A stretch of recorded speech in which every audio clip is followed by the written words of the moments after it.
So probably one of the biggest problems with dealing with aftermarket gears for T5 transmissions, whether they're stock aftermarket replacement gears or these high performance gears from Gforce, is how the synchronizer rings fit on the cones of the gears. This is a stock gear and the ring fits really nice. It grabs, it doesn't skid across it, it doesn't want to lock up on the gear.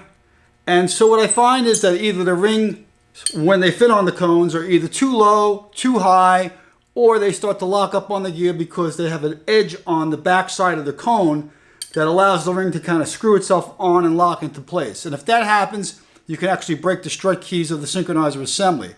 So what I have to do is pre-fit the rings on the two gears that require rings fitting on cones and make sure that stuff doesn't happen. So let me show you what I mean.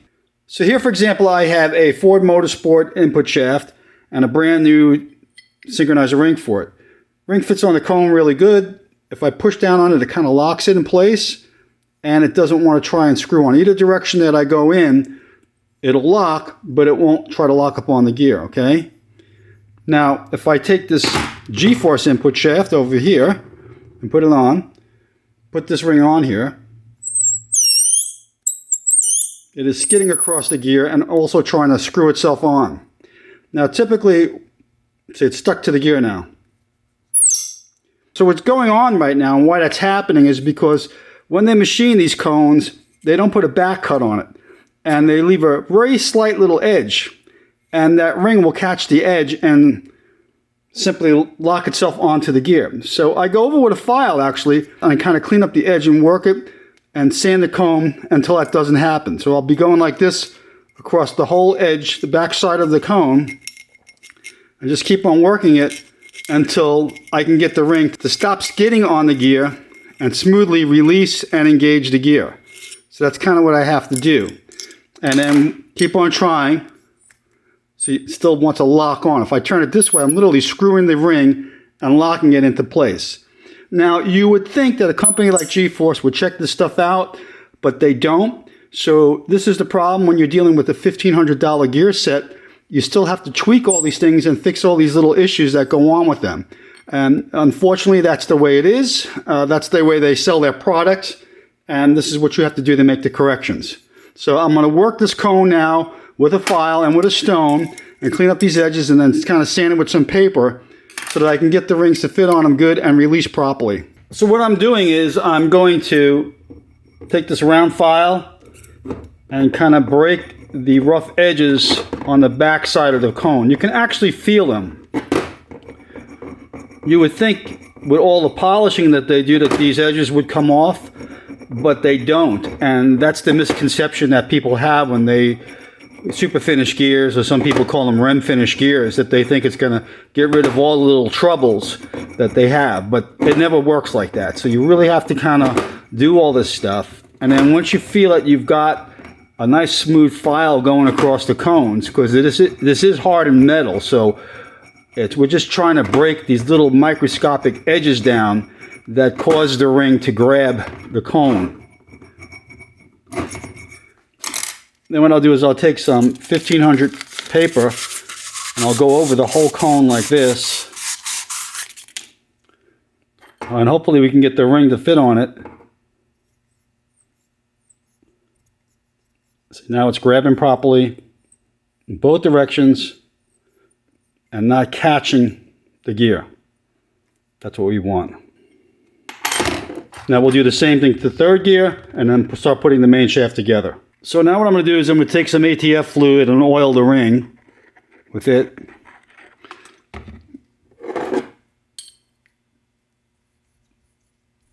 That feels really good. I'm going to put that aside.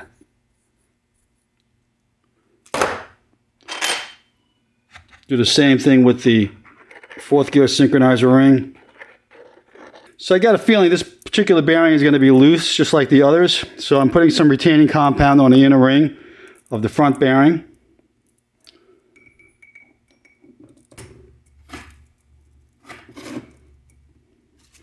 Wipe away the excess. So what I want to do is I want to have this bearing seated in place with the retaining compound so that it doesn't move around when I do the final setup. So we've cleaned up the cone.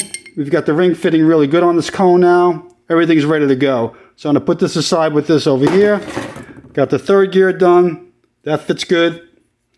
Now I'll be ready to put the main shaft together now. Okay, so before I start assembling the main shaft, I like to do a couple of sub-assembly routines. And the first thing I like to do is put together the Synchroniser assemblies. I'm going to put together the fifth speed assembly, the 3/4 assembly, and put the slider on the main shaft for the 1/2. Each of these assemblies requires these 3 little strut keys and springs. And so there's a special way you want to put them in there. I'll show you how to do that. So what I do is I get all the assemblies ready to go. This way I can kind of just start stacking the main shaft and getting it together. I'm not really going to go into detail on checking how to look for bad parts or wrong parts. You can actually go get my book. It's called Building and Modifying High Performance Manual Transmissions. This book covers 5 different transmissions in it and goes into great detail showing you the wear points and how to fix certain things. It's pretty good in terms of theory and a bunch of stuff. It's used in a lot of schools. I recommend getting it. You can get it on Amazon or directly from my website. Thanks for the plug, okay? It's a shameless plug. So if we look at the 5th speed slider and hub assembly, you will notice that the slider has one side that's got a taper to it, and the hub has a protruding side to it. The taper faces the protruding side. Goes on like this. And also these have areas in every spline for the strut keys, so you don't have to worry about indexing the slider. But what I would suggest that you do is you put it in and just make sure that it feels nice and smooth, that it fits good, that it's not hanging up on anything. The 3 keys that go into this particular slider uses these small springs with these little tangs at the end of them, and you put the keys in and catch them in the tang like this,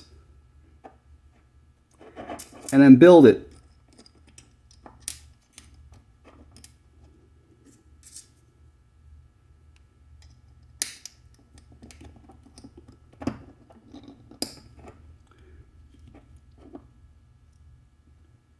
Now notice the way the spring is going this way. So when we flip it over, the spring now is on this side. And what we want to do is do it in the same position, catch the spring tang inside the inside of the key, and you'll see that that'll kind of straighten out that one key. And we look for it to float like this. It's ready to go. 3/4 assembly, same thing. It's got a slight taper to it. The taper faces the protruding edge of the hub. Now, a mistake that people make with 3/4 assemblies is they just put it in and not take notice that it is notched out specifically for the key slots, okay? A lot of the late model 3/4 hubs for T5s are just notched out for the keys, and you want to put the key on that middle spline over here, the deepest one.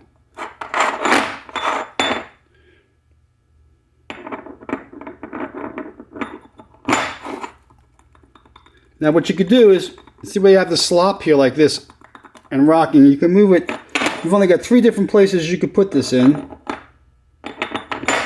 and put it in the position that gives the least amount of rock.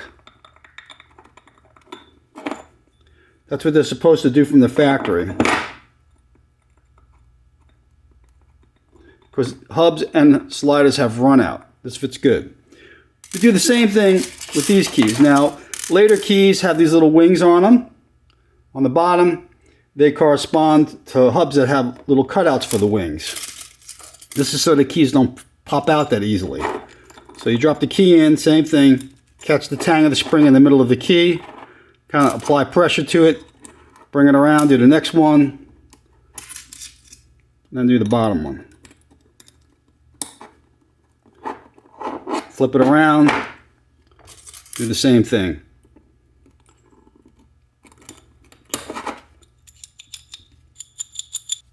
That's out of the way. So the main shaft assembly is a little bit more difficult in the sense of getting the finesse down, so to speak.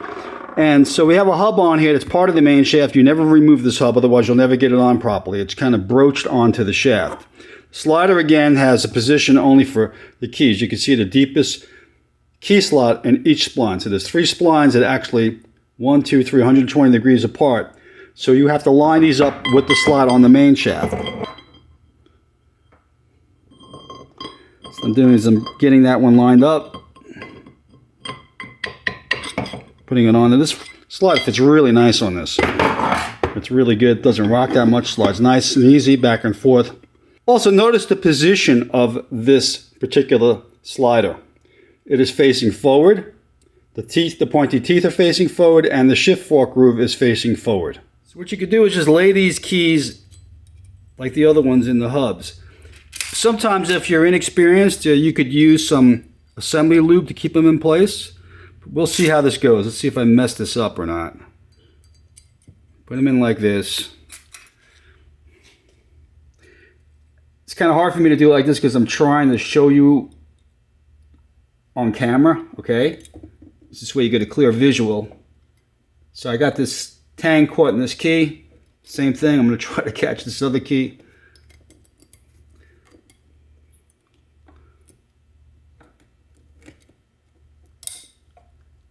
There.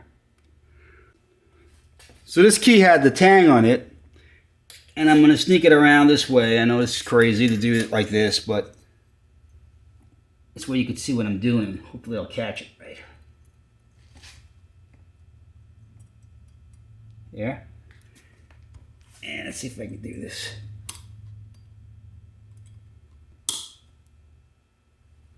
So you can see we have the same action here. The keys are floating perfectly with the slider on the springs. Very little rock. This is good. So I have these yokes that I use to put the main shafts on. Okay. You hold them in place like this.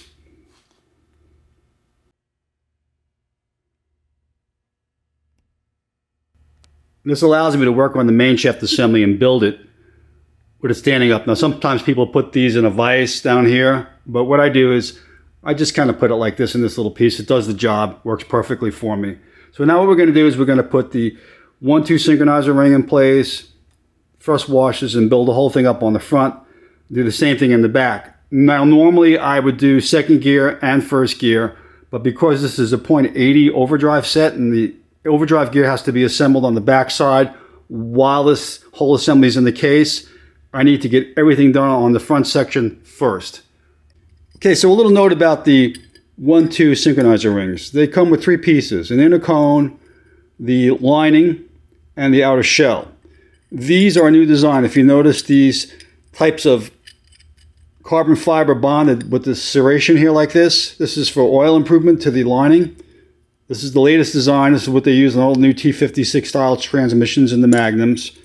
The old style linings, put this over here, look like this. You can see the difference. This one's the old style. You can't mix and match them. They're actually run at a different angle. You can almost see the angle, how different they are. All right, so never mix and match these components.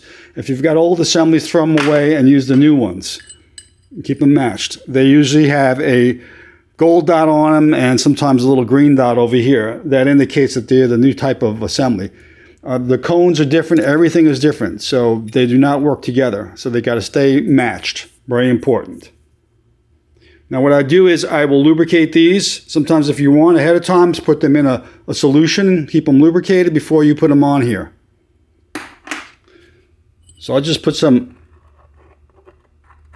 trans fluid on these. Put them together like this.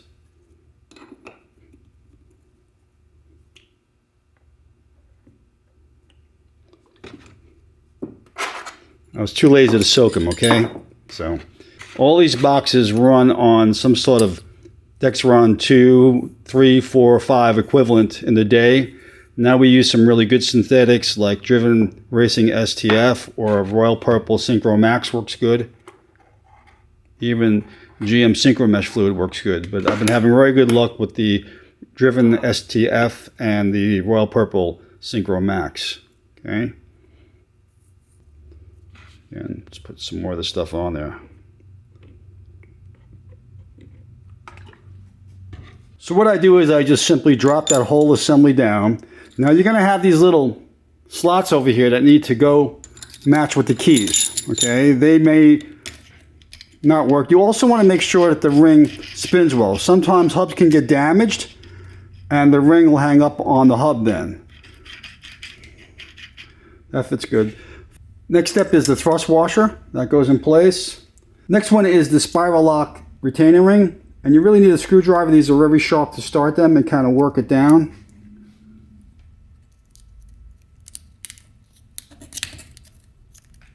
Be very careful of your fingers. I can't really use gloves. I find them very hard to work with. Now once it's in place like this, you can just kind of walk it down. And just make sure it's in the groove. Just make sure it's pushed in the groove completely.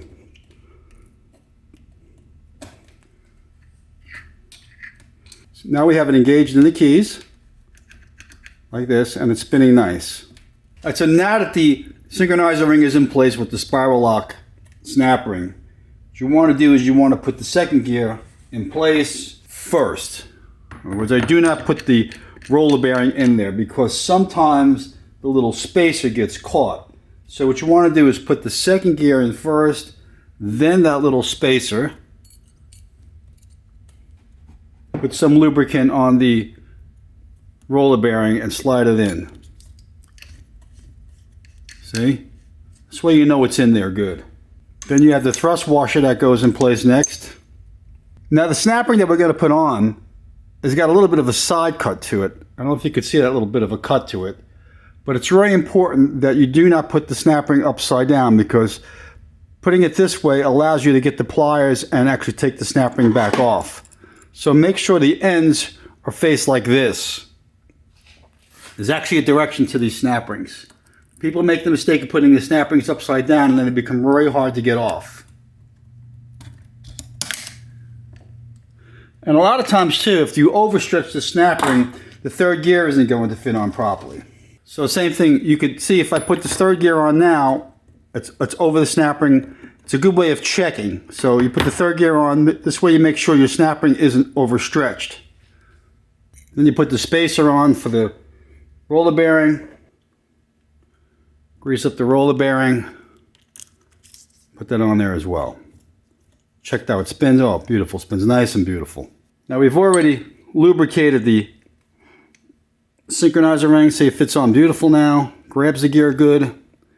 You may want to put extra assembly lube on the ring. Like this. Put it in place. Okay, so I'm going to be putting the 3/4 synchronizer assembly in place. And I want to make sure that the slot of the ring is going to line up with one of the keys. Now on some main shafts, I don't know how this main shaft is going to be, the assemblies can drop right down very easy. And other main shafts you're going to need to have to kind of put them down with some sort of a press. But I use a simple socket, put it on top of it like that.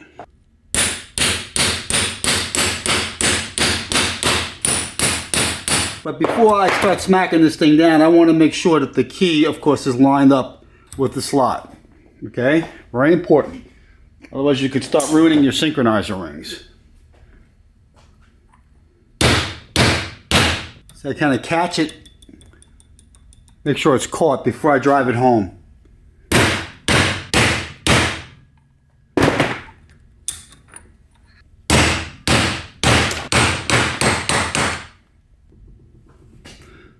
There's always this little end play like this. This is normal. And everything is seated well. So you can see we have the 1-2 slot in place, second gear, third gear, and the 3/4 synchronizer in place. We're going to flip this thing upside down, and then we're going to work on the first gear section and rear bearing. So what I do is I just kind of take this off. I flip it around like this. Hold it there like that. One little thing I want to point out is that this particular main shaft uses a 3/16 dowel that presses in the main shaft, and it keeps the first gear sleeve from rotating. And some main shafts use a 5mm check ball instead, okay? And so I just want to let you know that my rebuild kits come with both the check ball and the dowel, depending on the model main shaft you have. But early main shafts use the dowel, later main shafts use the ball. So now we're going to just drop in the first gear synchronizer assembly, like this. And notice the anti-rotation dowel over here. You want to make sure that the first gear sleeve catches that dowel.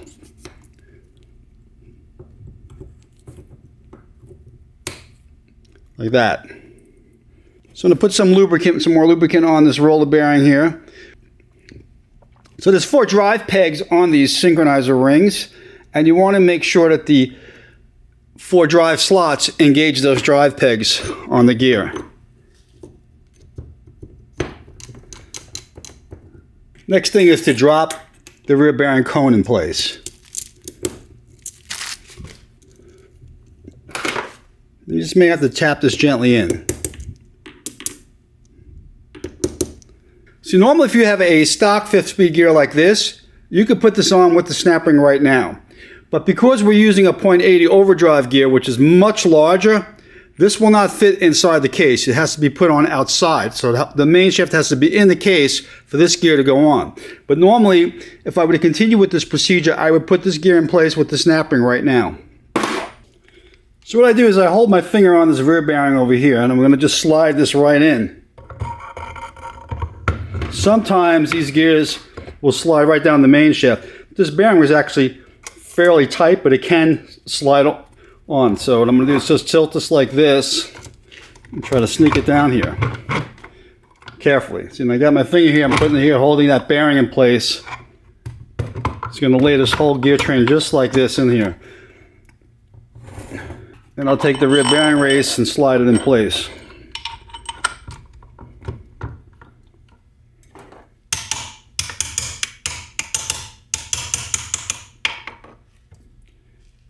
Now, because I have to put this gear on, now I'm going to have to hold this bearing in place. I usually use a wrench or something and I bolt it to the case to keep this bearing from falling out.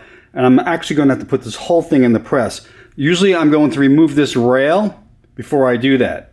But first let me get this bearing race retained to the back side of the case. This is only for installing a .80 overdrive set, which I did do a video on this before. So we'll just do this again. See, I've got this 11mm wrench that I got just bolted to here to hold the race in place. Very simple. You can see the stabilizer plate in place here. Now what I'm going to just do is kind of rotate this rail and remove it.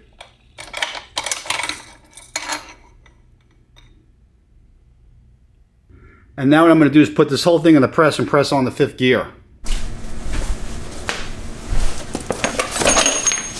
Okay, so you can see here I've actually got the 5th gear offset on the clamps, so I have clearance for the counter gear over here. And it's supported by actually an old race from a bearing. It actually set 6 race. And what I'm doing is now I'm using the press to press on the tip of the main shaft to press this 5th gear on. This is a very tricky operation. It's very hard to do. You gotta have good fingers. You gotta be careful that you don't slip and break stuff. So I'm doing this very gradually. Sometimes these 5th gears can go on really harsh, really tight. That's what they're designed to do.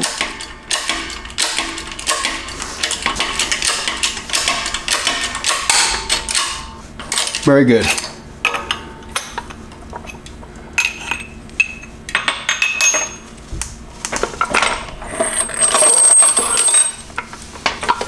So now that 5th gear is pressed on, what I'm going to do is I'm going to slide back in that 5th and reverse rail.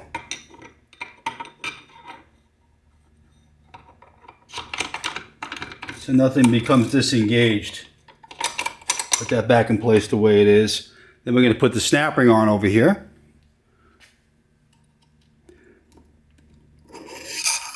Same thing, always make sure you have the correct direction of the snap ring groove. So you can get the snap ring off if you need to, and only open it as much as you can. You don't want to overstretch the snap ring. Let it just slide into place. Usually what I'll do is I'll even tap it down so I don't overstretch the ring.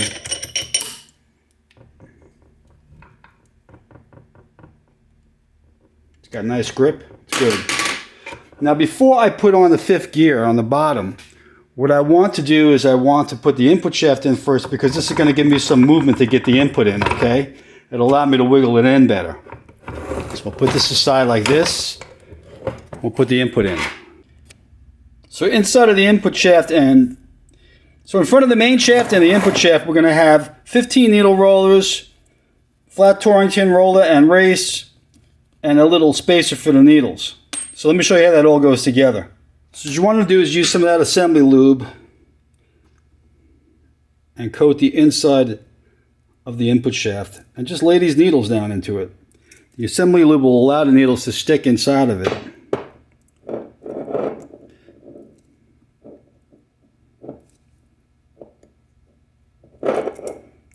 Now, from the last time I did these, I recall that these input shafts have a little bit tighter spacing than the factory inputs. So there's 15 of these needles go in. For your reference, Torrington number C417Q is the part number of these needles, but they are in my rebuild kits for the T5. In fact, all these components that I am putting in this transmission, I'll leave a link up over here. A card that gives you a link to the rebuild kit page. So the last needle you're going to have to slide in. You don't try to squash it in, just slide it in like that. Okay? That looks so pretty, doesn't it? Once it's in, then you want to also put in the needle roller like this. Grease that as well.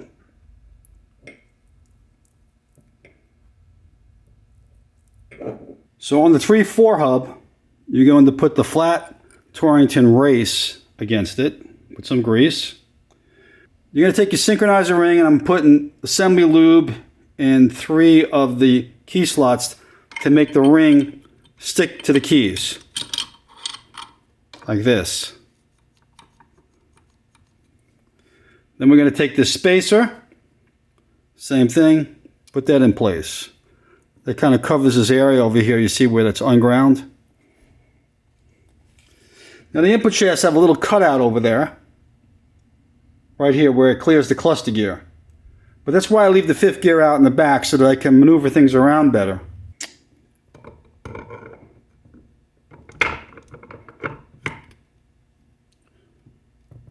So I'll put some assembly lube on this counter shaft.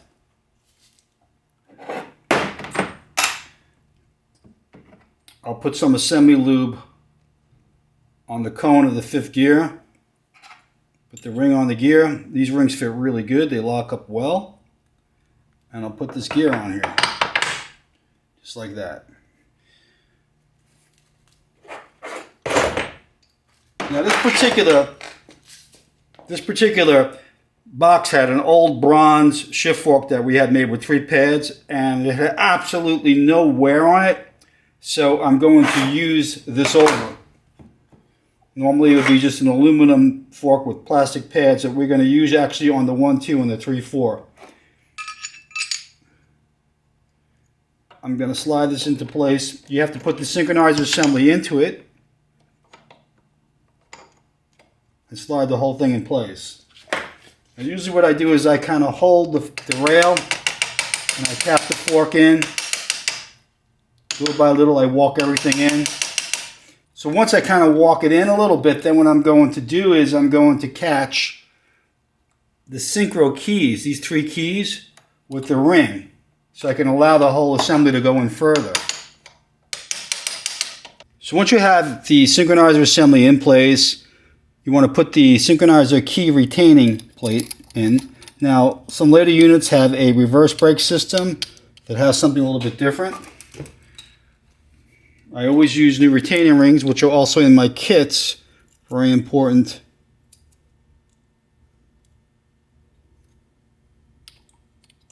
Again, try not to overstretch them. Now, a lot of times I find these Gforce gear sets, these retaining rings fit a little bit tight.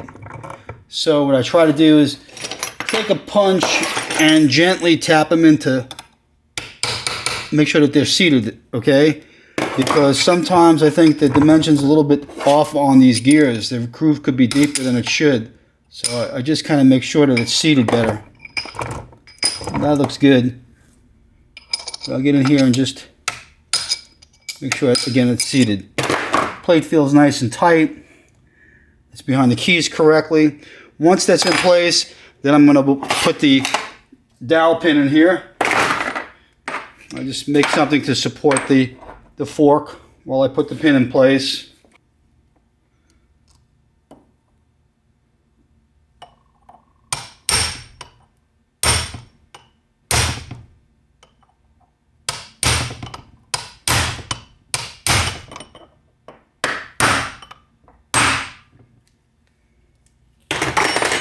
So now our whole back end is done. All the 4 transmissions that take a mechanical speedo drive have a little hole here for the speedometer gear retaining clip, and you put the clip in there just like this, and you slide the gear in place. The gear, by the way, has a little slot in it that catches the retaining clip. Now, I try to use early gears if I can find them because they fit tighter on the shafts. Lately, the newer transmissions, the gears have been fitting really loose. I'm kind of afraid they're going to just pop the clip off. So it doesn't take much to walk the gear down and then have the clip just snapped in place.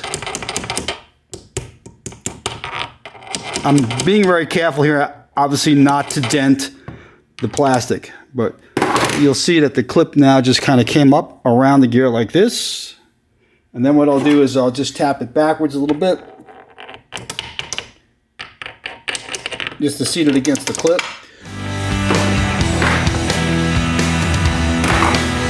That's that.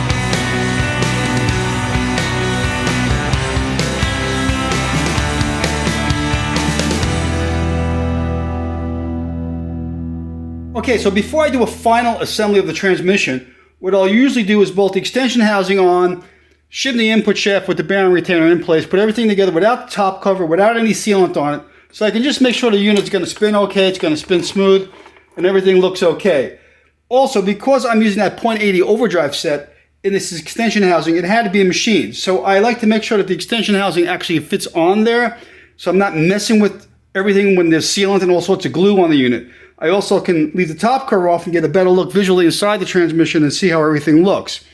So what I'll do is, once I have everything together, I'll take a rubber mallet and shock the back and the front like this, and that will loosen up any of the bearing races, and they'll make sure that they're seated in their proper position. And then all you have to do when you're shimming these units is kind of take your palm like this and your palm like that, and go back and forth and see if you can actually move the gear train this way. If you feel any movement at all, you want to get rid of it, because once this unit sets in, it's probably going to loosen up by about 3 thousandths. So I try to set it to where there is absolutely no end play like this, in and out. Now, there'll always be movement up and down, that's normal. But this way, you want to have it with these Gforce gears. They run on flat rollers on the input shaft, so there's going to be some movement like this, wiggle room, so to speak. But you want to make sure that you put both palms on here and go back and forth and see if there's any end play. If there's not any end play, you're okay. You could put a yoke in the back of the unit, make sure it spins okay, and it's good to go. But this unit looks pretty good. Let me show you inside so you can see what the gears look like and how they're aligned. So you can see how coarse this gear set's profile is. It's very coarse, but you can see that it's got fairly good alignment on the first gear section, second gear, third speed section, and even the input shaft. It's got nice alignment. Looks like a really nice gear set. So these gear sets are quite noisy. So if you want to put these on a street car, you're going to hear a lot of gear noise. It's a performance gear set. It's not really designed to be quiet.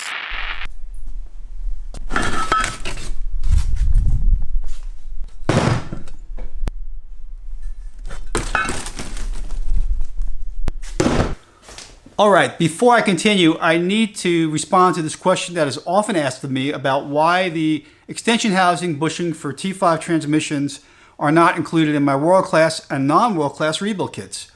These are extension housing bushings. They come in a variety of different sizes and shapes for different transmissions.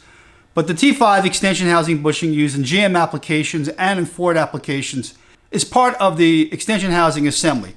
And by assembly, I mean the casting itself, the pattern plate that goes in the shifter box, and the extension housing bushing itself make up the whole assembly. So when they manufacture these extension housings, there is actually an oversized bushing that is pressed in place, and then in the machining process, a reamer comes in and reams it exactly to size so that it's concentric with the rest of the extension housing. A lot of times if you just press in a bushing, the bushing can go out of concentricity, and a lot of the service bushings that you do find available on the internet could be undersized or oversized. So there's really no guarantee sometimes that they'll fit in. I've actually had that problem. I've actually knocked out bushings in extension housings and go to put them in, and they actually fall right through the extension.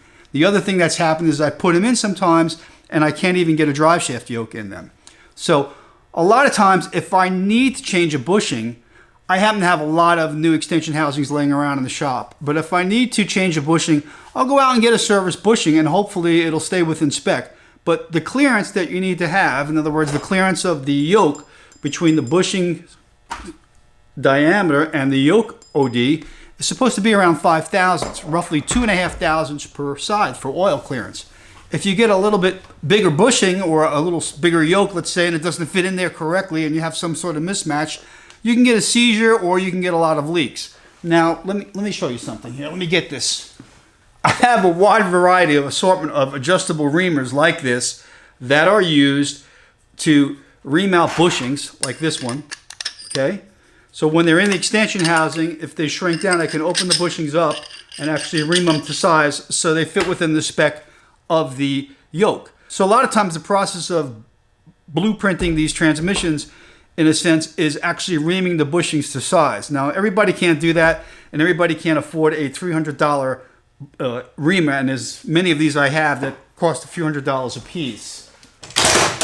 So, what you have to do is really try to keep the existing bushing and extension housing. If you find that it is wasted, go out and get a service bushing and put it in and try your luck at it. See if it works. Hopefully it'll work.